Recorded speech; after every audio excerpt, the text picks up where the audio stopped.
Bonjour chers auditeurs et chères auditrices de notre web radio R212, Najib Mikou, en sa qualité d'expert invité, partage son avis et sa réflexion avec vous dans cet article intitulé Nouveau round du dialogue social, retraité, absent. Le voici en podcast pour vous. Le dialogue social repris ces derniers jours, a tenu presque toutes ses promesses. D'abord par le fait qu'il ait lieu avec une régularité sans faille, qui témoigne d'une conviction, d'une volonté et d'un mode opératoire de l'État qui s'affirme et se confirme. Najib Mikou commence son analyse en soulignant la rigueur et la continuité du dialogue social, un élément essentiel qui traduit l'engagement affirmé de l'État de la manière suivante. Puis par les nouvelles avancées significatives qui ont été enregistrées au profit des agents de l'État, et donc d'une partie non négligeable de la classe moyenne. Il poursuit en mettant en lumière les progrès concrets obtenus pour les agents de l'État, ce qui constitue un soulagement pour une large frange de la classe moyenne. Mais, car il y a un mais et non des moindres, les centaines de milliers de retraités sont encore une fois les oubliés de ce round. On leur fait presque une tacite recommandation, vaut mieux mourir, d'autant plus que vous êtes la cause de tous les malheurs des caisses de retraite. L'expert invité introduit ici une critique poignante, les retraités, malgré leur nombre et leur précarité croissante, semblent exclus des discussions et traités comme des coupables plutôt que comme des bénéficiaires légitimes. Après avoir été écartés des augmentations salariales successives de ces dernières années, et sauf rattrapage in extremis, ils l'ont été cette fois encore, comme s'ils n'étaient pas eux aussi, concernés par la crise de la cherté de la vie et de son corollaire, la détérioration considérable du pouvoir d'achat. Najib Mikou approfondit son propos en rappelant que l'exclusion persistante des retraités des mesures sociales aggrave leur situation, surtout en période de flambée des prix.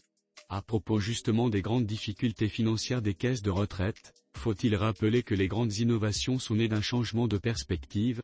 Un jour quelqu'un regarde un problème différemment et tout change pour le meilleur. Si le gouvernement ne fait pas cet exercice enseignement de l'histoire de l'humanité, nos caisses resteront dans leur cercle vicieux interminable. Il amorce ensuite une réflexion plus structurelle, en appelant à un renversement de paradigme pour sortir des impasses budgétaires des systèmes de retraite ainsi.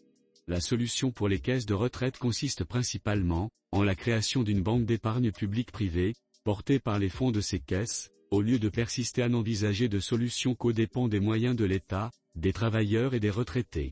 L'expert invité propose une piste ambitieuse et novatrice, la création d'une banque d'épargne cofinancée, destinée à dynamiser les fonds de retraite plutôt que de les épuiser.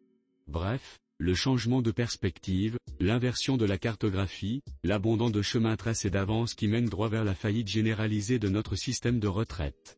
Najib Mikou insiste ici sur la nécessité d'oser sortir des sentiers battus, pour éviter l'effondrement prévisible du système actuel en ces termes. Le choix à faire aujourd'hui est entre, le cercle vicieux actuel, le statu quo revu et superficiellement corrigé, qui condamne les pensions des retraités, pénalise les travailleurs actuels et à venir, et pompe davantage des maigres moyens de l'État qui gagneraient à être déployés vers d'autres priorités cruellement nécessaires pour le développement économique et social du pays, devenu encore plus pressant, et un cercle vertueux qui consiste à découpler entre les cotisations collectées et les pensions distribuées, en créant une machine à fructifier plutôt qu'à broyer l'argent du capital et du travail. Une banque qui contribuera au développement économique de notre pays, et œuvrera à la valorisation des pensions de nos retraités, et à l'épanouissement de nos travailleurs actuels et à venir. Dans ce passage central de son article, il oppose clairement deux choix de société, celui de la stagnation ruineuse et celui d'une prospérité partagée grâce à une réforme en profondeur. Faut-il rappeler ici, que l'idée de création d'une banque d'épargne n'est qu'un élément d'un puzzle que j'ai proposé ça fait quelques années, pour emprunter la voie du dit cercle vertueux. Najib Mikou conclut son plaidoyer en rappelant qu'il s'agit là d'un projet de longue haleine qu'il défend depuis plusieurs années, et qui pourrait bien constituer une issue salutaire pour tout le système. Chers auditeurs de la web radio R212, merci d'avoir été à l'écoute de ce podcast, et de partager avec nous ce moment d'échange et de découverte. Votre présence et votre fidélité sont notre plus belle récompense. On se dit à très bientôt, si vous le voulez bien. Avec toute notre gratitude, l'équipe de R212,